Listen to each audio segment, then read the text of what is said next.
می نیستیم مسلمان هستیم، الحمدلله اسلام هستیم. اسلام ظلم قبول نکرده، اسلام ظلم حرام گفته. و من نمیفهم بگویم که به این گزارش ما خوش آمدین یا نامدین. کی بسته بود اون دروازه در آمد پشت سر ازی کاغل بود گیت نمیفهمیدیم مطابق دیواره این تو کاغل بود. امی سرنوشت برادرای امی خانم نیکبخت تا فعلا معلوم هست نیست؟ خپل خور 15 کاله په داسې یو ځای کې وساتي چې هغه حیوان هم هلته څوک نه ساتي. پول افتاده بودم از کمر پایین شل است. این کاسه است که دمی نان برش همین نان جتی برش منداخت. در 25 سال اینم یک جوره کالا بود. دیگه چی نبود. تشنابه که امینجا یعنی رفع ضرورت هم میکده و در پالیش یعنی نان تقریبا یک نیم متر هم کمتر فاصله داره. یعنی د یادولو وړ نه ده چې زه ووایم یعنی واقعا چې څوک انسان له انسان سره نه خو چارپای سره هم داسې کار نه کوي. دا خو یو خور ده، موږ هم خور لرو، موږ هم مور لرو. در گذشته ها میگفتن نظام ها بسیار ظالم است، مگر من که فکر میکنم این ظالم تر از اون نظام هاست.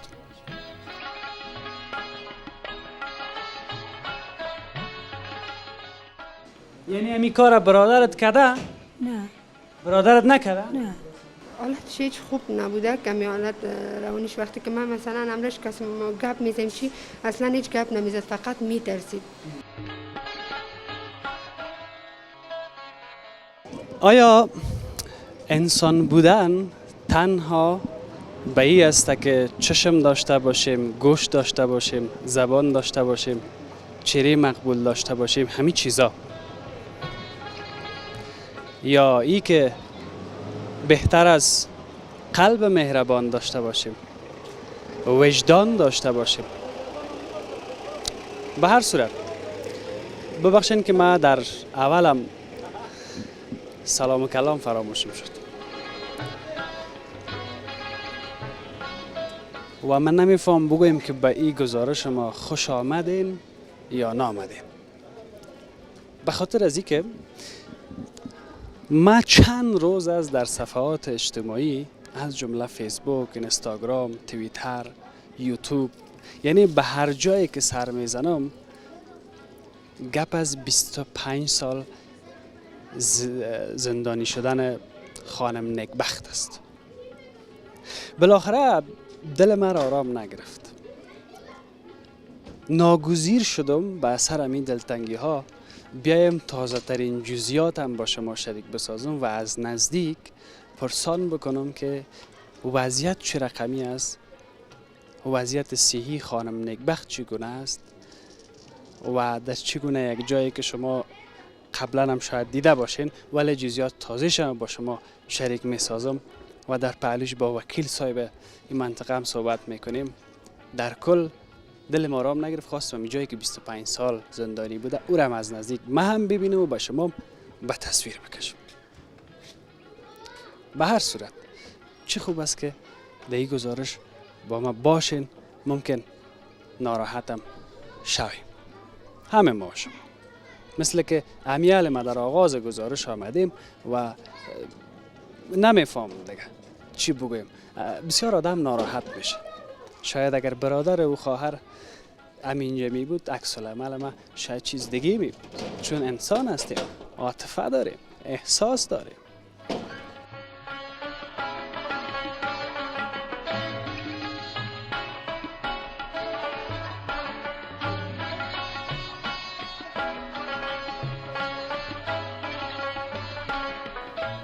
یک چیز فراموشم شد. دقیقاً امی خانه است که در امی خانه در اینمی اولی 25 سال در یک اتاقش زندانی بوده. به هر صورت سلام، خوب هستین؟ صحتتان خوب است؟ جور هستین؟ خیراتی است ان شاء الله؟ بخیر هستین؟ همین نامتون رو بگید. خادم حسین حسینی هستم، مسئول امی کوچه مجلس شیخ علی. مسئول امی کوچه است. خب ان شاء الله امروز وکیل صاحب صحبت خواد کردیم. شما نماینده کوچه است؟ نماینده امی کوچه ما هستم. صحیح، بخیر باشین. چند سال است اینجا زندگی میکنید؟ ما دیگه پیدا شد اینجا هستیم. هسته بودتون؟ هسته بودم اینجا بودم. یعنی همسایه روبروی خانه خانم نیکبختا. آه. چی از دل خود شما از این حادثه چی برداشت کردین؟ چی حادثه بسیار وحشتناک است دیگه، کسی چیزی گفتن نمیتونه. مون خودتون در تصویر دیدین دیگه، واسه در گفتن ما نیست که ما چیزی بگیم. بسیار خطرناک بود. واقعا همگی ناراحت ما ایت فکر میکنیم در کوچک طوفان آمده که مردم جمع کرده رئیس برده است. از این برادر که همیشه زندگی میکرد تو فکر میکردین که همون یک آدم باشه که خواهر خدا در یک جای بندی بکنه؟ اصلا نه، اصلا این فکر کسی نمیتونست بکنه. هیچ کسی نمیتونست. خودش در بیرون بسیار عاجز آدم معلوم میشه دیگه. تو فکر کس نمیکرد. یعنی باورتان نمیشه؟ هیچ اصلا هیچ نه، باور ما نمیشه. برای مردم منطقه چی گفته بودن که مثلا این خواهر ما که دیجا است، بر کسی گفته بودن که مثلا تکلیف اعصاب داره ایجا است، یا هیچ کس را خبر نکرده بودن همیشه؟ نه، کسی را خبر نکرده بود دیگه. اونجا که بوده دیگه، هیچ کسی خبر نداشت از این قضیه. بخیر سلام. بسیار تشکر. بخیر باشین. خانه هم همی است، بیاییم که ما شما بریم.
تشکر از اینکه با ما هستین. این قسمت که شما میبینین، این قسمت هم کسایی که در یولی زندگی میکردن اینا هم اینجا بودن. بیایم که همراه وکیل صاحب یک معرفی هم شیم در این قسمت. مهربانی وکیل صاحب. قبل از اینکه داخل بریم وکیل صاحب خدا یک معرفی بکنید. بسم الله الرحمن الرحیم. نام گلاغا، وکیل گذر اجری، نوای دهم، شهر کابل. تشکر. وکیل صاحب چند سال وکالت این منطقه را شما بر عهده دارید؟ 24. بله. عالم وکیل است. عالم وکیل است. بله. در 24 سال کوچکترین یک موضوع در رابطه به خانم نیکبخت بر شما نرسیده بود؟ هیچ کدام اطلاع نرسیده. تا همسایش خبر نداشت. میگو رفتارو نداشتیم.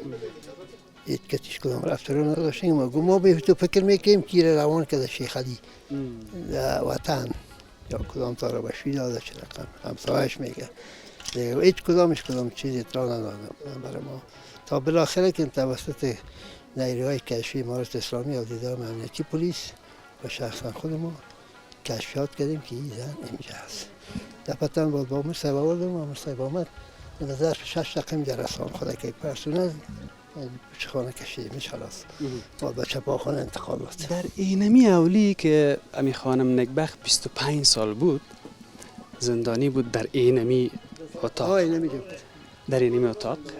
در اینجا دیگه کسا هم زندگی میکردن؟ اینجا بیادرش بود، زن بیادرش بود، بیادرزادهاش بود، خانهاش از یک لوکس اینجا زندگی میکردن. اینجا این سراغ نام بهش میداد. اینی سراخی هست که از اینجا برش نان میدادن؟ از اینجا برش نان میداد. یورسی کلش پلاستیک پیچ بود. اینی کبالی ها در پای سرش بود. دروازه درآمدشونه بود که بسته بود. اون دروازه درآمد پشت سر ازی کاغل بود. گیت نمیفهمیدیم مطابق دیواره این تو کاغل بود. و وقتی که نامه صاحب آمد با ما کندیم داخل اینجا. پول افتاده بود. اونجا از کمر پایین شل است. از کمر پایین شل؟ از کمر پایین شل است. باز بعد نامه صاحب دفعتاً باز انتقال داد به شفاخانه شیخ زاهد. چند روز اونجا بوده. بستر بازار به شفاخانه مدینه اکبرخانه.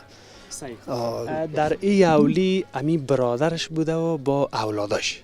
آدمی اولی برادرش اولادش بود. دیگه نه همسایه داشت نه کدام شریک دیگه خانه داشت. هیچ مربوط خودش بود. مربوط خودش خودش میده. اینی این کاسه نان خودش هست. این کاسه است که دمی نان برش همین میده. نان جاتی برش مینداخت. چطور کمک اگه آدم وجدانم داشته باشه این چطور ببینید نه بچش مثلا ببینید هیچ کس احتمالات نمیکنه. هیچ کس. مسلمان اخوان مردم با کفر کار نمیکنه. کالاش از 25 سال تبدیل نکرده. یعنی می کالاش از 25 سال تبدیل نکرده. جانش اینمی کالاش. اینی کالا را اینمی کالاش. در 25 سال اینم یک جور کالا بود. بالا دیگه چیز نبود. تو شکل یا بالش هیچ نبود ولی خواب بود. من یک چیز دیگه بسیار متعجب میشم که در 25 سال از این خواهر ما یا از این خانم این ناخون گرفتنش، این مویای سرش، من نمیفهم که چی بیخی یک رقم آدم همی سوال کردن مویای سرش این قسمتش کم کم رفته بود. آمدی؟ منطقه ناخونش سعی بود. ناخون که نان بخوری، چای بخوری، کار کنی ناخون میرسه. وقتی که دیگه در 25 سال بیفتی قرار یک بغله. 3 وقت یا 2 وقت نان برش میداد خلاص. وکیل صاحب بیایم امروز یک دفعه داخل بریم. اگر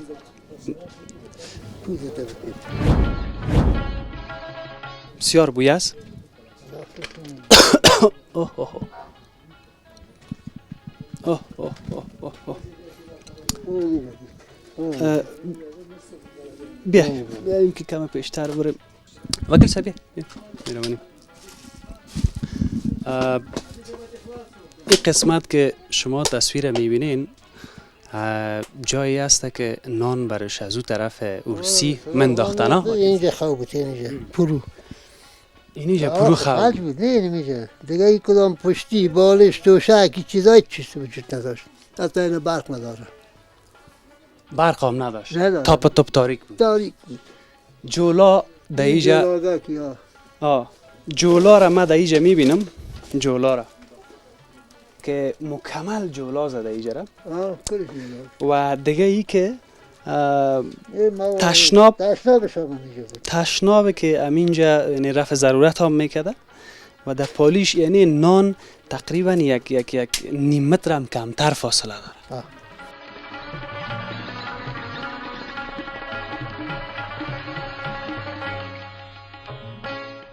و تصویری را که شما میبینین اینی قسمت اینی برنج است، لوبیا است، چیزایی است که برش اینجا منداختن که باید از این بخوره.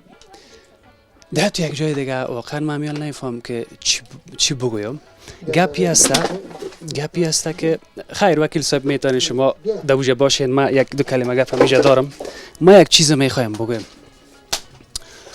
خب حالا هر چی که شده بعد از 25 سال خوشبختانه که خانم نیکبخت پیدا کردن. اما چیزی که در فکر من میگرده آیا برادر از این وقتی که لقمه نان طرف دان خود میبرد این خواهرش به یادش نمیامد؟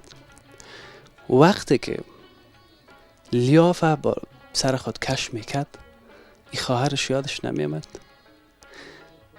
جالب دیگه ای که در زمستان ها را چگونه سپری کرده اینجا؟ چه رقم زمستان را سپری کرد؟ در این در زمستان های سرده که ما شما حال هنوز زمستان نامد همی فعلا هوا سرد است. در گرمی ها آیا نفسش تنگ نشد در اینجا؟ و گپ دیگه مهمتر از همه ای که در اقدر وقت کسی از فامیلای ازی بچه خاله، بچه ماما، بچه کاکا، خوارزاده یا خیش و قوم از اینا هیچ وقتی در اینجا کدام سر نزدن که بفهمن که ای در اینجا است. شاید هم گفته باشن برش که تکلیف داره، تکلیف اعصاب داره به گفته آمر صاحب حوزه دوام امنیتی شهر کابل. به هر صورت اگر ما کم به نام وجدان چیز داشته باشیم مطمئن هستم که کسی را در اتو یک جای زندانی نمی سازیم. در پولوی همه گپایی که در وطن ما هست در گذشته ها می گفتن نظام ها بسیار ظالم است. مگه فکر می کنم این ظالم تر از اون نظام هاست. به هر صورت تصویر ببینین ببرین.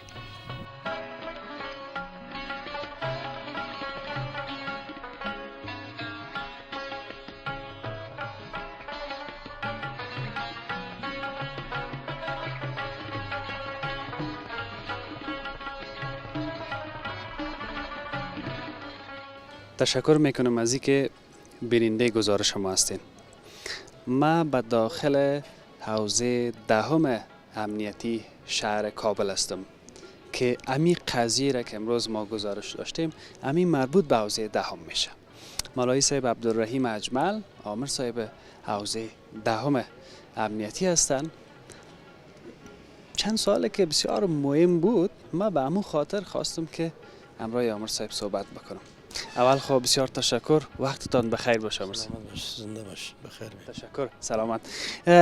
مشخصا چند روز گذشت از امی خانم یا خواهر که 25 سال در یک تاکوی نگهداری شدن یا در یک خانه که او را زندان هم گفتن نمیتونیم. زندان خزی کرده خیلی بهتر است. بله. مشخصا چند روز از تقریبا دغه وخت خو چې وتله ده یو هفته یو نیم هفته کېږي. البته دا یو نیم هفته په دې خاطر باندې چې موږ پوره تحقیق په دې باندې وکړو، معلومات هم وکړو چې هغه څه چې هغه حقیقت و هغه م راټول کړو. نو تقریبا یو نیم هفته کېږي چې دا موضوع پېښه سوې ده او دا ښځه دا نیکبخته موږ له دغه اتاقه راویستلې ده، البته له د خانګي زندان نه او تر درملنې لاندې ده. سواله که دمه قدر وقته که مثلا امارت اسلامی هم در افغانستان حاکمیت پیدا کرد، از او زمان تا بال کدام خبر بر شما نرسیده بود؟ خو دا خو یقیني خبره ده، ځکه چې وخت یو څه وخت واته ده، یعنی غالبا 2 کاله وتې دي او داسې دغه رقم مهم جي کې یا په داسې پټ جي کې یوه ښځه پټه وي، نو لله الحمد چې اوس هم وتوانېدو. دا ډېره غټه خبره ده او دا هم د امارت اسلامي له عوامو سره هغه څه دي چې موږ له زړه نه، یعنی د امارت عمومي پالیسي دا ده چې د هیوادوالو ته خدمت وکړي. د خلکو 20 کاله تکالیف لیدلي، مشکلات لیدلي، غمونه لیدلي دي او لله الحمد دغسې ټولو شیو ته اوس متوجه یو. دغه داسې تاسو ولیده دغه یوه نیم هفته مخکې موږ دا ښځه راویسته او پیدا کړه. تشکر. من تشکری میکنم بازم از شخص شما که مسئولیت حوزه دهم به عهده دارین و باقی مانده چند سالش خب مربوط جمهوریت میشه. من از 2 سالش از شما گفتم که یعنی در 2 سال احوال نامده بود که گفتین خوشبختانه حالا فعلا این مشکل حل شد. خب امی سرنوشت برادرای امی خانم نیکبخت تا فعلا معلوم هست نیست؟ خو دغه د دې په اړه باندې خو موږ هغه څه څېړنې شوي هغه وکړې او روانې دي. دا به نور بعدي محکمه په دې باندې حکم کوي، چون الحمدلله اوس اسلامي نظام ده، شریعت ده، نو د دې فیصله او د دې دغه خو موږ نه شو کوی. هغه به محکمه په دې باندې فیصله کوي چې دې ته څونه قید ورکول کېږي، څه رقم جزا ورکول کېږي.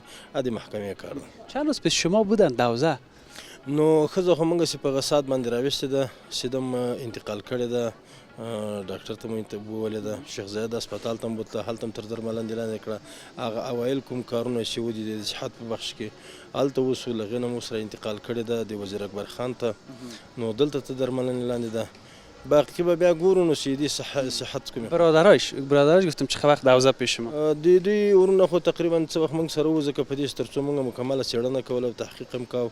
هغه څه چې څه ول راومویستل چې دا په څه بنا بندي سوې وه، څه رقم بندي سوې وه، نو دوسیه هم ورته جوړه کړه او خپل تحقیقات جنایي مرجع ته مولېږه. شاید این درست نباشه که ما بگوییم که چی گفتن به شما، ولی چی گفتن برای شما در تحقیق که همین کار کردین؟ البته ده خو په اولو کې هغه څه چې ویلې، ځکه دا طبیعي خبره ده چې یو سړی دومره غټ جرم وکړي، خپله خور 25 کاله په داسې یو ځای کې وساتي چې هغه حیوان هم هلته څوک نه ساتي، نو طبیعي خبره ده چې یو څه نه څه محسوسوي چې یاره زه په دې بندي کېږم. ده دا فکر کاو چې یاره زه به په دې خلاص هم، وایي دې عصبي تکلیف درلوده. بیا موږ په دې باندې مکمل معلومات وکړل، د موږ د معلوماتو په اساس باندې د دې نیکبختې خور او د دې نیکبختې ښځه هغه د ورور اوښی هغه م غږول، پوښتنه م ترې وکړه. هغوی دا ویلې چې دا رکه روغه ښځه وه او دا نیکبخته چاته واده سوې وه، 4 کاله یې له هغه سره ژوند تېر کړی و. بیا هم هغو نه پوښتنه وکړه، هغوی ویلې چې دې هېڅ مشکل نه درلوده. بیا موږ دا پوښتنه ترې وکړه چې دې سبب یې چې و چې تا پرېښوده؟ ده ویلې چې دې بچیان نه کېدل، په نابودندې بچیانو باندې دا ما طلاقه کړله. بالاخره د ورور کور ته لاړه. ورور کور کې دې سره مشکلات چې هغه د ښځو فامیلي البته د ورېندارې له طرفه په دې باندې ظلم کېده، ورور له طرفه دا بالاخره په بند باندې محکومه شو و بند ته یې واچوه. یعنی تو یک گپ که اصلا هیچ ارزشش نداشته دیگه. بالکل بالکل یقیني خبره ده. اوس خو نو دا ده چې خور البته د ورور کره راځي، د پلار کره راځي، هغه طلاق شوی د دغې بچیان نه و، 4 کاله د هغه مېړه سره تېر شوي وو. دلته دغه مشکلات ورته پېښ شو، دا یې بالاخره بندي کړه.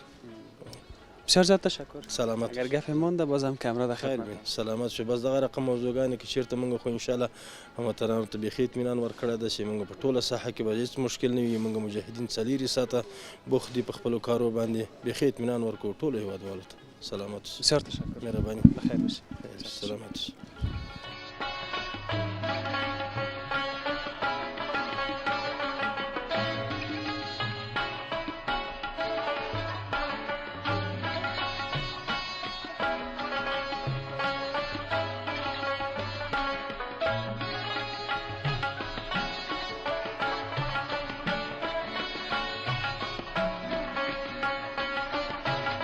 تشکر از اینکه با ما هستین. من به شفاخانه وزیر محمد اکبر خان هستم، به جایی که مریضان ارتوپدی را نگهداری میکنن.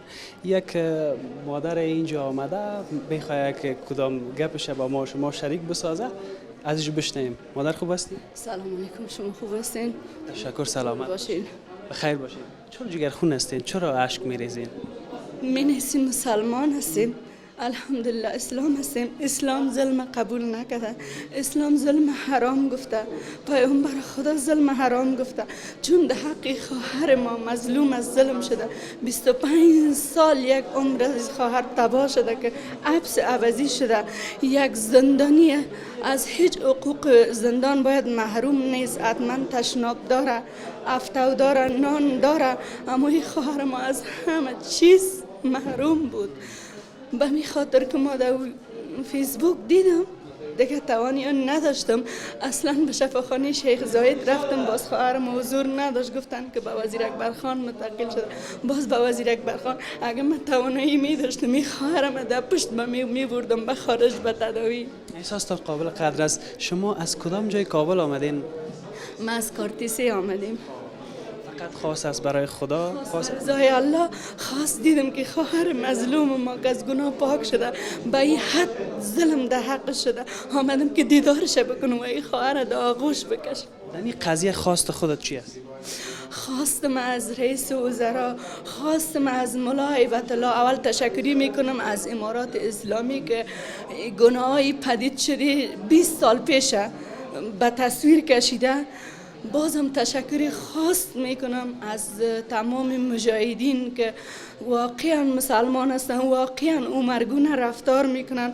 ما از امارات اسلامی راضی هستیم، الله ازشان راضی باشه. شب و روز تمام مجاهدین پیگر همین جنایا هستن، از خواهرای ما دفاع میکنن. شخصا من خودم یک خواهر هستم، آزادانه در شهر در خیابان آزادانه گشت گذار میکنم. کدام اشخاص نیست که خدای نخواسته اوباش باشه، یک فرزه بگه، یک گپ بگه و یعنی اینقدر فضا اسلامی است که خداوند ما را به زیر چتر اسلام دیگه هم حشر کنه. خداوند از همین مجاهدین راضی باشه. شکر. خودت خانم نیکبخت دیدی یا خواستم بگو؟ خانم نیکبخت دیدم، با آغوش کشیدم. حتی خانم نیکبخت میگفتن این روانی سیتر کدام گپی نبود، دستای خدا بلند کرد با ما دعا کرد. ما دیدمش دیگه نمیفهم که چطور بیادر از این به این حد قدر ظالم بود که این خواهر قدر. خیر باشه، میشه کمی خواستم داشته باشی. خواستم از وزیر ما ملا یعقوب، از ملا هیبت الله، از رئیس وزرا، از روی سارنوالی، از وزارت عدلی، از وزارت دفاع، از وزارت داخله همیست که یارا پیگر قانونی کنه. تمام اعضای خانواده زیر این ذریعی که ایمان در وجودشان نداشته یارا به جزایشان برسانه دیگه. بسیار تشکر. احساستان قابل قدر است. تشکر. بخیر باشید. تشکر.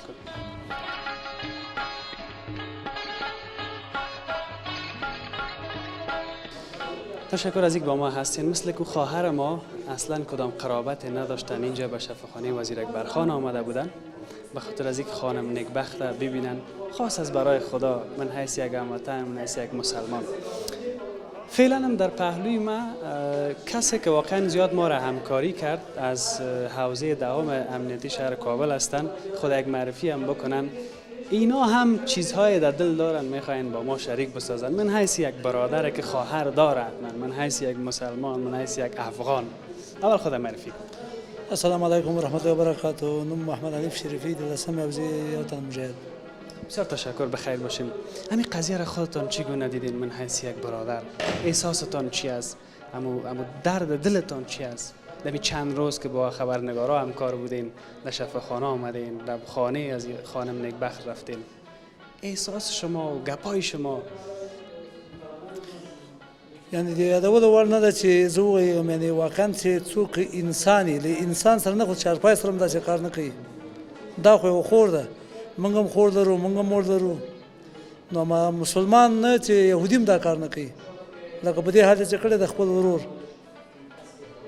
اگر قاضی می بودین، اگر صلاحیت می داشتین، چی حکم میکردین بالای برادر ازمی خانم نیکبخت؟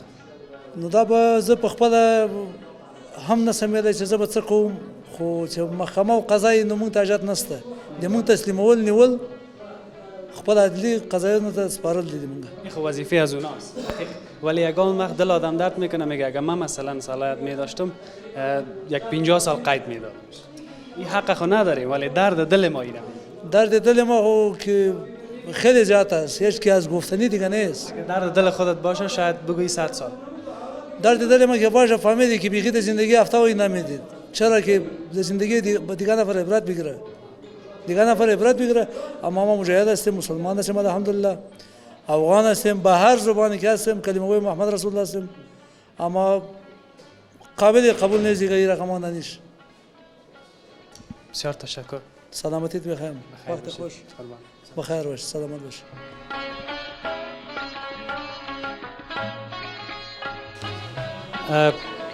بالاخره که من به بخش ارتوپدی شفاخانه وزیر اکبرخان هستم و در کنار خانم نیکبخت. اگر بگوییم که 25 سال زندانی بود، چی مشکلات را دید، شما تصویرها قبلا هم در گزارش‌های مختلف در صفحات اجتماعی، فیسبوک، اینستاگرام، توییتر و غیره شما دیدین. ما وقتی که داخل شدم، امی لحظه که از نزدیک میبینمشان، احساسم قسمی است که من نمیفهمم اون احساس برای شما چه قسم بیان بکنم، برای شما چه قسم بگویم. یعنی یک معجزه است. 25 سال در یک جای باشی، روی هفته و نبینی، بیرون نبینی، لباس تبدیل نشه، نان در یک جای بخوری، در یک جای رفت ضرورت باشه، صدها مشکل دیگر. از اینکه گناهگار نشیم شکر که زنده هستند و این زنده ماندنش هم یک معجزه است. خانم نیکبخت، حال خوب هستین؟ دست و پایتان حرکت داره؟ خوب. خب امی در دلت چی است؟ فعلا احساست چی است؟ میتونی برای ما بگویی؟ نه. آه؟ نه. خب گپ زدن نمیتونی؟ حال خوش هستی که در شفاخانه هستی؟ خوب. دستاش سخت میکنه؟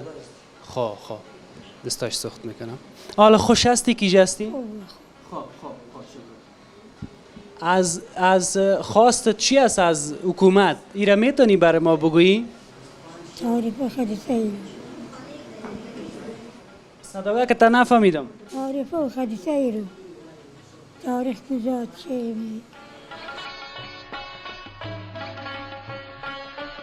حالا از بیادرت شکایت داری؟ نه. نداری؟ نه. چرا نداری؟ نه. 25 سال بالای خودت ظلم کردن، حالی هم شکایت نداری؟ بیرار ندارم. ها؟ بیرار ندارم. بیادر نداری؟ نه. خب تایی بیرار اداری افغان شوری بیرار ندارم. شکایت ندارم. نه برادر داری نه شکایت داری؟ نه نه خب این برادر که خی دم خانه تان زندگی میکرد 25 سال تو در خانه بودی، ای کی بود؟ ای برادرت نبود؟ نه او تومت نشدی خدیسه تومت نشه میمد او هیچ برار چی نیست یعنی ای تومت شده؟ بیتی را امجان خود تومت نشه ای تومت شده؟ نه یعنی امی کار برادرت کرده؟ نه برادرت نکرده؟ نه خب خیر باش یک دقیقه بال شود دکتر صاحبایی که خب من میخوایم که امروز دکتر صاحبا صحبت بکنم. فکر میکنم که شما شب که خانم نکبخت همینجا می آوردن به شفاخانه وزیر اکبر خان شما در اینجا نوکری بودید؟ بله من نوکری بودم و وقتی که خانم نکبخت اینجا آوردن بسیار یک ترس خورده بود، اما در وجودش ترس دیده میشد و حالت شعورش هیچ وضعیت شعوریش هیچ خوب نبود. شخی عضلات هم داشت و قدر وضعیتش خوب نبود، بسیار تو فکر میکرد یک چیز ایراس داره. بله حالت روانیش من حیث یک دکتر چگونه بررسی کردین شب که آوردن خانم نکبخت اینجا؟ حالتش هیچ خوب نبوده، کمی حالت روانیش وقتی که من مثلا امرش کسی ما گپ میزیم چی اصلا هیچ گپ نمیزد، فقط میترسید، لرزه در وجودش بود. قدر امروز دستکاش سرش هم چادرش جور میکنه او وقت هیچ نمیتونه؟ نه خیر هیچ نمیتونست، فقط دستای خود اینم قسم گرفته بود میلرزید. بعد از او باز فردا که شد ما دوباره که پیش آمدیم کم خوب شده بود، وضعیتش خوبتر بود. اما چند روز میشه از او شب که آوردنش؟ یک هفته میشه تقریبا. یک هفته؟ بله یک هفته چقدر تغییر آمده از وضعیت در وضعیت سیش؟ آمده بسیار زیاد، به خاطر از اینکه او وقت هیچ دستاش اصلا حرکت نمیکرد. حالا میتونه که اون چادر خود جور کنه، میتونه او وقت اصلا هیچ دستاش فقط دستای خود قسم گرفته بود بس. مادر ما برسیم. تشکر دکتر صاحب بسیار زیاد. یک چیز دیگه میخوایم بگویم که حالا تا چقدر وقت دیگه صحتشان بهبود پیدا میکنه به نظر شما؟ مدتش نمیفهمیم به خاطر نامعلوم است. پیش بینی نمیشه. حالتش شخی عضلات زیاد داره، فیزیوتراپی هم روش کار میشه. یعنی ای به مرور زمان دست پای از حرکت پیدا کنه؟ بله به مرور زمان تا که دست پای صحیح حرکت پیدا کنه دیگه حالتش خوبتر. برای شما چون مریض همیشه راز خود به دکتر میگه، برای شما چی گفته؟ از شب قامت کدام چیزی گفته؟ کدام راز دل کرده؟ نه چیز فقط یگان چیزا که از پیش پرسان میکنم آن نمیکنه، صحیح تو گپ نمیزنه. برادر ندارم نه در حالی که برادرش همین کار کرد. رویش خوب نیست. حالت رویش خوب نیست. وضعیتش او شب که اول آمده بود بسیار ترسید، اما از او شبا که خوبتر شده. بیا ان شاء الله که بخیر خوب شوه. حالی هم معلوم میشه از یگان حرکات که یک رقم حالت نرمال بودنش نشان نمیده. حال خوب است، اون دست پایش حرکت میکنه، اول نمیکرد هیچ. در یک شب یک روز چند بار وضعیت صحی خانم نکبخت چک میشه در شفاخانه وزیر اکبر خان؟ شما میگین یا اینا بگه؟ 4 بار چک میشه وضعیتش. بله 4 بار. 4 بار مالای معده‌ش وضعیت میشه چک میکنیم دیگه تر شده حالا. خدا کنه بخیر خوب شد. ما شما گپ مهم هم دمین است. بله بخیر خوب شد. از جا دار از شما دکتر صاحب سر تشکر. قابلش نیست. کار میکنین مثل شما خواهرای ما هستن، فعالیت میکنن، زحمت میکشن. سر تشکر. بخیر باشید. بسیار تشکر. ان شاء الله بخیر خوب شوی. دعا میکنیم که بخیر صحتمند شوی. خوش شدم از دیدنت. بسیار تشکر. بخیر باشید. بخیر.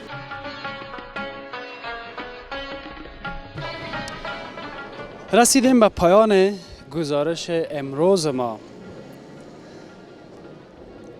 و این گزارش امروز ما از جزئیات تازه در رابطه با زندانی شدن خانم نکبخت که 25 سال در یک جای زندانی بودن. خب اگر بگویم که فعلا وضعیت صحی خانم نکبخت هم خوب است، بالاخره اگر رضای پروردگار باشه صحتمند میشه، اگر رضای پروردگار نباشه هرچی که خودش باز لازم دید تموم میشه. خانم نکبخت هم جور میشه، بالاخره این موضوع هم آستا آستا خاک میشه میره. درست که فراموش نمیشه ولی همون وضعیت فعلی بالاخره تو نمیمونه. اما ما و شما هر کدام ما خواهر داریم، برادر داریم. خداوند صمیمیت های ما و شما را کم نسازه. خداوند همیشه ما و شما را توفیق بده، هدایت بکنه که با محبت زندگی بکنیم. به هر صورت ای که فرجامش چی میشه و بالاخره قاضی چقدر تصمیم میگیره و سر برادر خانم نکبخت بعدیش هم باز اگر زنده بودیم برای شما گزارش خاط ساختیم. خداوند هیچ انسان را بالای ظلم و ستم دیگه انسان قرار نده. اگر خواهر دارین خواهرایتان دوست داشته باشین. این هم بود گزارش خیلی ها ناراحت کننده در طول 2 سال او بچه شد. در طول 2 سال 2.5 سال ناراحت ترین گزارش ما امی بود، ناراحت کننده ترین گزارش. شاید بوده باشه ولی از همش کرده ای ناراحت ما ساخت. در این گزارش حفیظ امیری هر چی که گفته کمی، کاستی، غلطی، نقطه، ف، پ، دال، زال همیشه یک طرف بارین. تنها فقط مفهوم برای زندگیتان بگیرین. گپای من مهم نیست ولی آنچه که شما برداشت میکنین از این گزارش میگیرین او برای من بسیار زیاد مهم است. فعلا وضعیت خانم نکبخت در شفاخانه وزیر اکبرخان شکر خدا بهتر است. همتان دعا بکنین برش که صحتمند شود. قضاوت همه گپ ها در این گزارش با شما.